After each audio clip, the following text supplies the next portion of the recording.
안녕하세요. 까치살모입니다. 이번에 긴급한 소식이 나왔는데요. 우리는 지금 특수부대를 위해서 특수작전용 대형 기동 헬기 도입 사업을 하고 있는데요. 이 사업에는 지난 2월경에 미국 보잉의 CH-47F 치누크가 최종 선정되어서 우선 협상자로 선정되었고, 그래서 지금은 방사청과 미국 보잉이 이 사업을 위해서 협상을 벌이고 있었는데요. 지난 7월 24일 금요일 날짜로 우리 방사청과 보잉의 협상이 최종적으로 결렬되어서 사업이 취소되었다고 합니다. 그래서 오늘은 긴급하게 그 소식을 다루어야 합니다. 그 전에 앞서서 여러분도 알겠지만 지금 우리는 캐나다 잠수함 사업에 탈락을 한 후에 사우디 잠수함 사업에 도전을 하고 있는데요. 사우디 잠수함 말고도 그리스 등 다른 나라의 잠수함 사업도 있지만 사우디 사업이 가장 규모가 크고 또 우리나라의 잠수함이 선정될 가능성이 가장 높은 사업입니다. 그래서 현 시점을 기준으로 사우디 잠수함 사업이 지금 우리로서는 가장 중요한 사업인데요.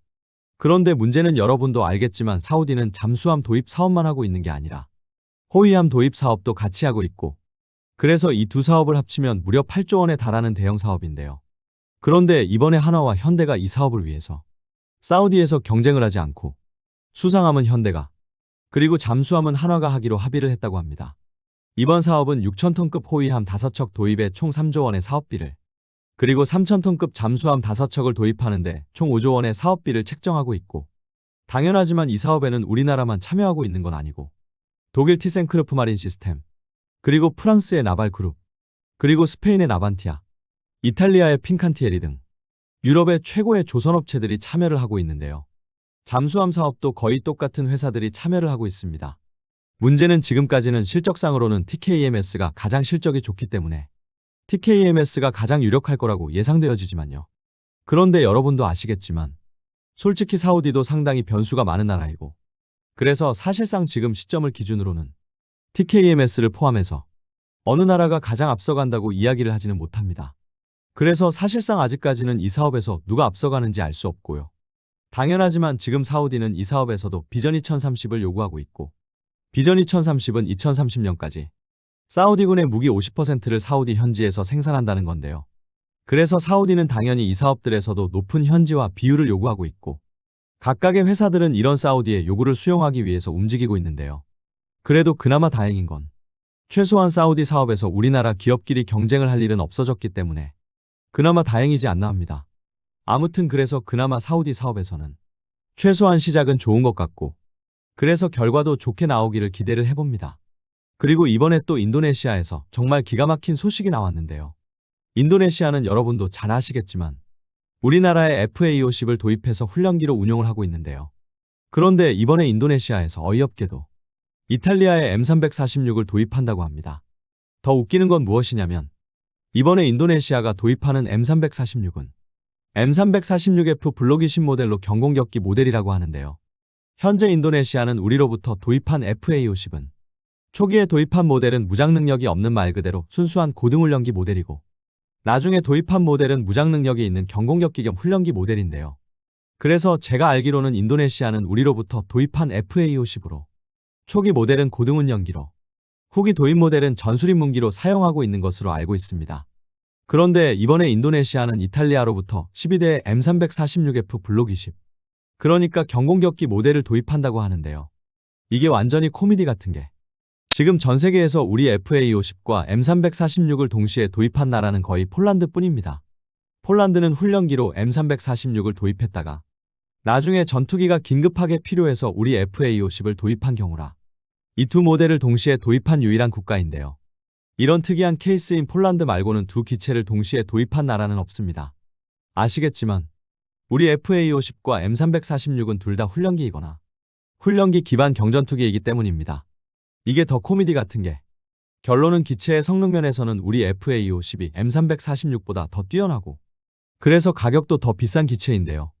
그런데 인도네시아는 기체 성능이 더 좋은 우리 FA-50은 훈련기로 사용하고, 우리 FA-50에 비해서 성능이 떨어지는 M346은 경공격기로 사용하겠다는 겁니다. 뭐 이런 경우가 다 있는 건지 이해가 안 가는데요. 아무튼 그래서 지금 인도네시아에서 경공격기 버전의 M346 12대를 도입한다고 하고 이미 계약까지 체결했다고 하고요. M346은 2030년경부터 도입된다고 합니다. 정말 인도네시아는 생각하면 할수록 절대로 이해가 안 가는 국가입니다. 여러분은 왜 인도네시아가 우리의 FA50을 두고도 경공격기 모델의 M346을 도입한다고 생각을 하시나요? 그리고 FA50 이야기가 나와서 하는 말인데, 지금 FA50은 영국의 훈련기 도입 사업에 도전을 하고 있는데요. 아시겠지만 영국은 지금 전 세계에서 가장 많이 사용하고 있는 호크 훈련기를 개발한 나라이지만, 호크 훈련기를 개발한 영국에서도 호크 훈련기가 너무 노후화되어서 새로운 훈련기 도입 사업을 한다고 하는데요. 현재 이 사업에는 보잉이 BAE 시스템과 연합해서 T7으로 사업에 참여하고 있고, 우리 카이도 미국 로키드 마틴과 연합해서 이 사업에 참여하고 있는데요. 솔직히 사업을 한다고 하니 언급은 하는데요. 제가 보기에는 이 사업에 우리의 FA50이 선정될 가능성은 별로 없습니다. 왜냐하면 이 사업도 현지화가 중요한데 미국 보잉은 이미 BAE 시스템과 연합해서 현지화를 한다고 하고, BAE 시스템은 영국의 대표적인 방산기업이죠. 그래서 우리도 로키드 마틴과 연합해서 현지화를 한다고 하는데, 사업 시작과 진행도 우리가 느리고, 사실상 이 사업은 미국 보잉의 T7이 가지고 갈 게 거의 확실한 사업이라 이런 사업이 있다는 정도만 알고 넘어가셔도 좋을 것 같습니다. 그리고 이번에 폴란드에서 라텔이라는 40톤대의 중보병 전투 차량을 올해 9월 달에 열리는 방산 전시회에서 공개를 한다고 하는데요. 이 라텔은 처음에는 우리나라의 K9 자주포의 차대를 기반으로 개발된다고 했던 장갑차이지만 지금 현재로는 우리와 전혀 상관이 없는 장갑차인데요. 우선 주포로 이미 폴란드가 차륜형 장갑차와 보루숙 장갑차에 탑재하고 있는 30mm 기관포를 탑재하고, 혹시 엔진은 우리나라 제품이 들어가나 했지만 엔진도 독일 MTU사의 8V299 엔진이 들어가고요. 그래서 최소한 지금 시점을 기준으로는 이 중보병 전투차에 우리나라 제품이 들어가는 건 확인이 안 되고 있습니다. 혹시 장갑재나 현가장치 등이 우리나라 제품이 들어갈 여지는 여전하지만 최소한 제가 지금 확인하고 있는 바로는 아직까지는 폴란드의 라텔 장갑차에 우리의 부품이 들어가 있는 건 없네요. 아무튼 그래서 폴란드는 우리와 협력하지 않고 스스로 40톤이 넘는 중장갑차를 개발했고, 이 장갑차는 3명의 승무원과 병력 6명이 탑승할 수 있고, 지금은 무게가 42톤인데 나중에 능동방어 시스템 등을 추가하기 위해서 6톤의 여유 중량을 가지고 있다고 합니다. 솔직히 저는 이 장갑차에 우리나라 부품이 많이 들어갔을 거라 기대를 했지만 최소한 지금까지는 우리의 부품이 들어간 건 없네요. 그럼 이런 이야기는 여기까지 하고 특수작전용 대형기동 헬기 사업 무산 이야기를 해보도록 하겠습니다. 여러분도 알겠지만 지금 우리나라는 특수전부대를 위해서 특수작전용 대형기동 헬기 도입 사업을 하고 있는데요. 원래 이 사업은 보잉의 CH-47F 치누크뿐만 아니라 미국 로키드 마틴의 자회사인 시코르스키사의 CH-53K 킹스탈리온도 후보였는데요. 문제는 방사청이 설정한 총사업비가 로키드 마틴이 상정한 최소 비용에도 미치지 못했고, 그래서 끝내는 로키드 마틴은 우리의 특수작전용 대형기동 헬기 사업에 참여하지 않았는데요. 그래서 2번의 유찰 끝에 최종적으로도 보잉만이 사업에 참여를 해서 올해 2월경에 보잉의 CH-47F가 최종적으로 우선 협상자로 선정이 되었는데요. 그런데 이번에 7월 24일자로 우리 방사청과 보잉의 협상이 최종적으로 결렬되어서 사업이 취소되었다고 합니다. 이번 사업은 총사업비 3조 4천억 원으로 2033년까지 특수작전용 대형 헬기 20대를 도입하는 사업인데요. 실제로 당장 보기에는 이 가격은 상당히 넉넉한 가격입니다. 왜냐하면 우리가 CH-47F를 도입하는 게 이번이 처음이 아니기 때문입니다. 우리는 기존에도 노후화된 CH-47D형을 대체하기 위해서 미국 보잉으로부터 CH-47F 대형 수송 헬기 18대를 도입하는 대형기동 헬기 2 사업을 했었고, 그 당시 18대의 대형기동 헬기를 도입하기 위해서 책정한 예산은 1조 5,100억입니다. 그래서 3조 4천억에 20대의 헬기를 도입한다는 게 결코 우리가 예산을 너무 작게 잡은 게 아닌데요. 그런데 문제는 솔직히 말하면 정확히는 우리가 보잉에 치누크를 도입하기 위해서 얼마의 예산을 책정했는지는 알 수가 없습니다. 왜냐하면 이번 사업은 그냥 수송 헬기를 도입하는 사업이 아니라 특수작전용 대형기동 헬기를 도입하는 사업이기 때문입니다. 그래서 3조 4천억 원에는 우리가 치누크 헬기를 도입해서 우리나라에서 특수전 헬기로 개량하는 사업비까지 포함되어 있습니다. 그래서 실제로는 우리가 보잉으로부터 얼마의 헬기를 도입하려 하는지는 알 수가 없는데요. 더욱이 이번에 도입하는 물량은 CH-47F 블록3입니다. 현재 미국 보잉에서는 블록2의 생산은 중단하고, 사실상 블록2의 마지막 생산분이 우리가 대형기동 헬기2 사업을 통해서 도입하는 마지막 물량이기 때문에 앞으로 도입하는 헬기는 블록3고, 그래서 블록3는 기존 블록2에 비해서 가격이 많이 올랐다고 알려져 있습니다. 여기에 더해서 우리가 대형기동 헬기2 사업을 통해서 도입하는 CH-47F는 기본형 모델인 것에 반해서 이번에 특수작전용 헬기로 도입하는 치누크는 CH-47F ER 모델입니다. 한마디로 말해서 기본형 헬기가 아니라 일종의 특수 모델인 것입니다. 이 헬기가 기본형과 가장 근본적으로 다른 점은 바로 항속거리가 대폭 증가했다는 점인데요. 이 헬기는 기체 측면에 달린 연료 스폰손, 그러니까 측면에 툭 튀어나와서 부풀어 있는 부분을 확대해서 연료 탑재량을 대폭 늘리고 그리고 공중 급유 능력을 가지고 있는 모델입니다. 한마디로 말해서 CH-47F2R 모델은 처음부터 특수전 헬기로 개조되는 걸 전제로 개발된 특수전 헬기 모델인 것입니다. 그리고 우리나라는 이걸 보잉으로부터 도입해서 국내에서 국내 기업이 각종 특수전 장비, 예를 들면 DIRCM 같은 걸 달아서 특수전 헬기로 개조하는 사업을 하게 되는데요. 그래서 특수전 헬기 도입 사업 비용인 3조 4천억 원은 전부 보잉에 치누크 헬기를 도입하는 비용은 아니고 일부는 치누크 헬기를 도입해서 특수전 헬기로 개량하는 비용입니다. 그래서 사실상 보잉이 이번에 치누크 헬기의 가격으로 얼마를 요구했는지는 알 길이 없는데요. 그러나 확실한 건 지금까지 보잉은 계속 기존에 비해서 무기 도입 가격을 너무 비싸게 요구해서 우리 방사청과 충돌을 하고 있고 특히 헬기 도입 사업들은 번번이 문제를 일으키고 있다는 점입니다. 기존에도 우리는 36대의 아파치 헬기를 추가로 도입하려 했지만 보잉이 지나치게 높은 가격을 불러서 우리는 아파치 헬기의 추가 도입을 취소하고 아파치 헬기를 무인기로 대체한다고 하기도 했는데요. 또 최근에는 제가 저번 영상에서도 이야기했지만 기존에 이미 우리가 보유하고 있는 아파치 헬기의 개량 사업도 보잉이 너무 비싼 비용을 불러서 지금 사업 무산위기에 놓여 있는 상태입니다. 그래서 특히 보잉은 지금 헬기 부분에서 너무 무리한 요구를 해와서 계속 우리 방사청과 충돌을 하고 있고 그래서 번번이 사업이 무산되고 있는데요.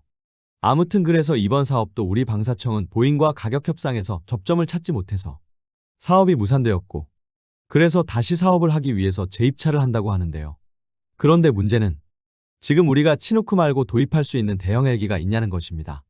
현재 서방권에서는 미국 보잉의 치누크 헬기 말고 대형 헬기라고는 시코르스키사의 CH-53K 킹스탈리온밖에 없는데 문제는 킹스탈리온은 보잉의 치누크보다도 가격이 거의 2배라고 알려져 있고 그래서 저번 입찰에도 우리 방사청이 제안한 가격에 도저히 사업을 할 수 없어서 입찰에도 참여를 하지 않았습니다.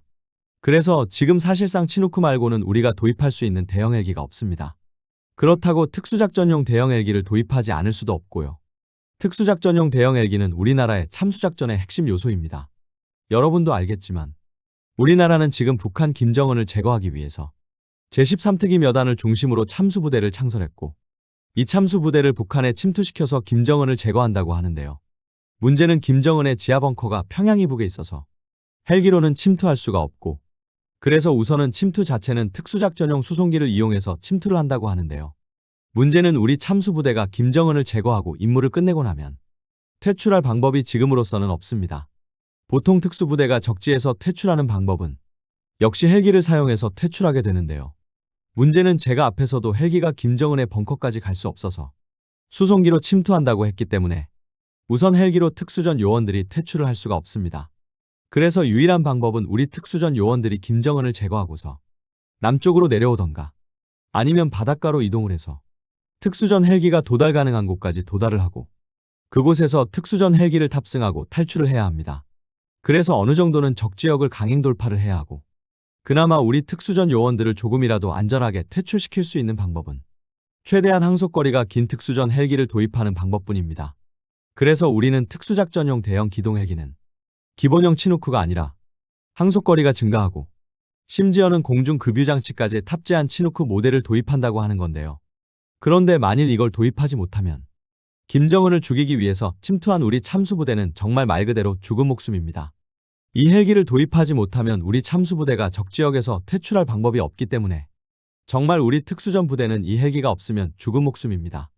그래서 분명히 말하지만 우리는 이 헬기의 도입을 중단할 수도 없고 도입을 미룰 수도 없습니다. 그래서 지금 상황이 엄청나게 어려워진 건데요. 과연 이 문제를 어떻게 풀어야 할지 모르겠네요.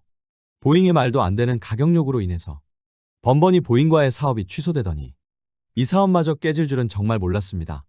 제가 말한 것처럼 이 헬기는 우리에게 있어서는 무조건 있어야 하는 헬기이기 때문에 아마 보잉이 웬만한 억지스러운 요구를 해도 우리 방사청이 사업의 중요성 때문에 무조건 할 거라고 생각을 했는데 이 사업마저 이렇게 되다니 이건 뭐라고 해야 하는 건지 정말 모르겠습니다. 그래서 앞으로 우리는 어떻게 해야 하는 건지 암담한데요. 여러분이 보기에는 이 문제를 어떻게 해야 한다고 보시나요? 어떻게 해결해야 할까요? 과연 치누크 말고 우리가 도입할 수 있는 대형 헬기는 없는 걸까요? 정말 고민이 커지네요. 이상 영상 봐주셔서 감사합니다.